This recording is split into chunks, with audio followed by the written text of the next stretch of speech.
Salut Nadège, ça va? Ouais, ça va et toi? Bah écoute, deuxième semaine, ça va être un peu long, hein? Va falloir Marre de tenir. cette famille! Je me barre! Non, la sortie, c'est par là. Ah ouais, ça va être long, hein? Ça va être long. Toi, comme pour Samia, finalement, ils veulent pas rester à la maison confinés avec leurs parents. Bah, écoute, faut comprendre aussi, hein, c'est un peu compliqué. Ils sont 24 heures sur 24 avec nous et nous avec eux d'ailleurs, alors qu'avant on se voyait quelques heures par jour. Je pense qu'ils se sentent un peu prisonniers quand même. Ouais, c'est vrai. De toute manière, c'est le propre de l'adolescence, hein, de se séparer de ses parents. Et c'est là où ils se rapprochent de leurs copains. Et là, en ce moment, c'est compliqué parce qu'ils ont les parents sur le dos tout le temps, finalement.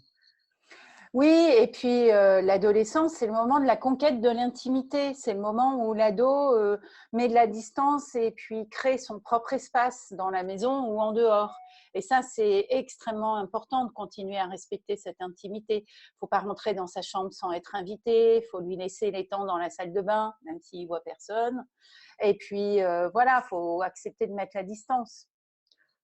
L'idée, c'est peut-être de faire un peu comme pour les ouvertures et les fermetures, des horaires de bureau, par exemple, hein. On pourrait décider de moments vraiment bien identifiés où finalement, on les laisse tranquilles, ils font ce qu'ils veulent, on lit pas leur email, on regarde pas, on s'intéresse pas forcément aux séries qu'ils regardent, etc.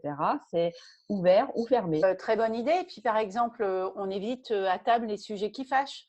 Je pense que ce serait bien qu'il y ait des moments temps mort, comme on a l'habitude de dire, où on n'aborde pas les sujets, les copains, les notes, le devoir, des moments où on est juste content de se retrouver. À ce moment-là, Ouais. l'important, c'est de susciter la discussion plutôt que d'essayer de les convaincre pour chercher à avoir raison.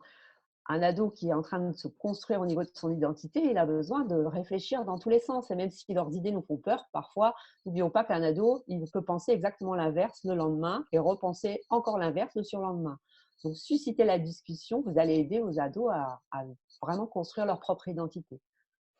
Et oui, et puis en se souvenant que pour qu'ils aient envie de nous retrouver, il faut qu'on les laisse un peu tranquilles, hein. Il faut leur foutre la paix de temps en temps.